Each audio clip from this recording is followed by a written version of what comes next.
a story about Dexter Gooding, who has been involved in crime and served time, was deported back to Barbados, and then finds his peaceful village has become a center for crime.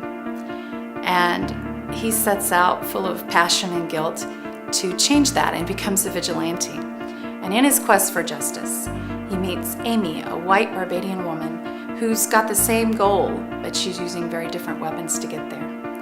In this program, we're going to talk about one of the key issues in the movie, race. And we're going to talk to some of the actors in the movie, some of the people who work behind the scenes, and also just the average person on the street who can tell us about what their ideas are about race and about how this movie will affect people and how we live our lives.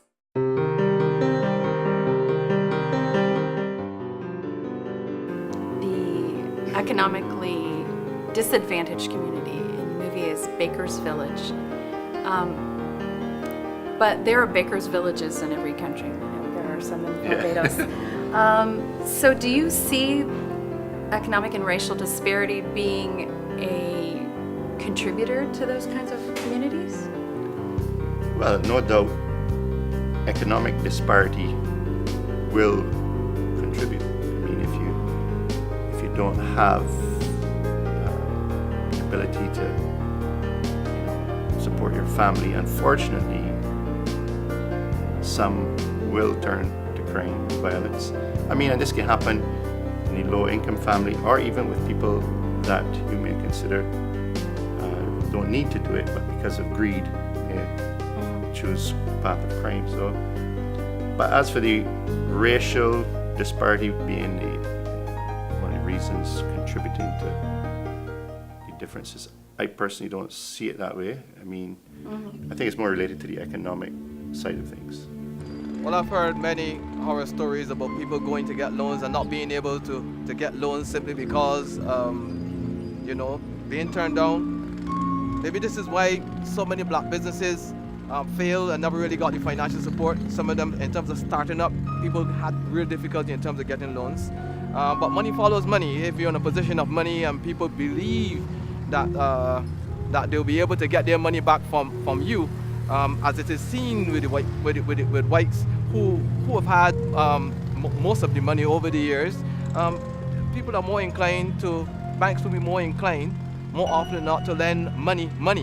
And this is why, I'm not surprised that people would have had difficulty over the years trying to get loans from banks. I'm not too sure how prevalent that is at this time. Maybe things have changed a bit. But this is why government must put certain measures in place to allow black businesses to be able to source startup capital for businesses. I think that the movie does a really good job in terms of showing the difference in disparities between rich people and people who are not as rich.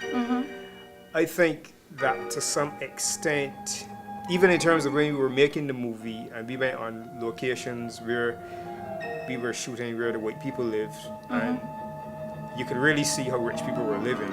I remember there was one particular house we were shooting in, and there was this, when you walked into, the house actually went over like a pond, that was inside the house. That one, yeah. And I was like, wow, people actually, and so you could see that it really I think that what is important is that even just starting from the locations, that you can go to a location and see how luxurious it is, and then you could go to another location which would be a more normal house, and the contrast in the different locations, that alone showed difference as it relates to how people live, which reflected in the whole tone of the movie. People assuming that I'm rich and wealthy and can help them out with their problems because I'm white, and I grew up not even thinking that way. And I know in the scheme of the world I have a roof over my head, I have food to eat, I have a job.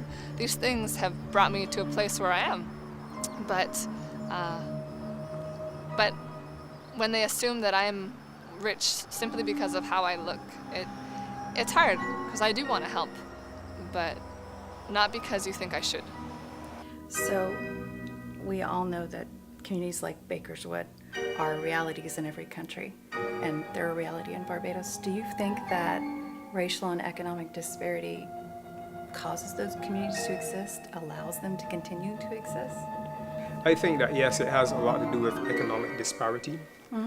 Because even when you're looking not only in Barbados but throughout the region and the United States, where you find that there are ghettos being created, and even in terms there are ghettos being created by where people can afford to live, which in turn are impacting on the schools, because they have the school zoning system. So what happens is that you find that the schools which are available for the persons who live in what are described as the ghetto areas do not get the best in education. Right. So it sort of then stops you from getting the best in jobs, which sort of then reflects into economic prosperity, because obviously if you can't get the best education, you can't get the best jobs, and it sort of restricts It's like a you. downward spiral kind of thing.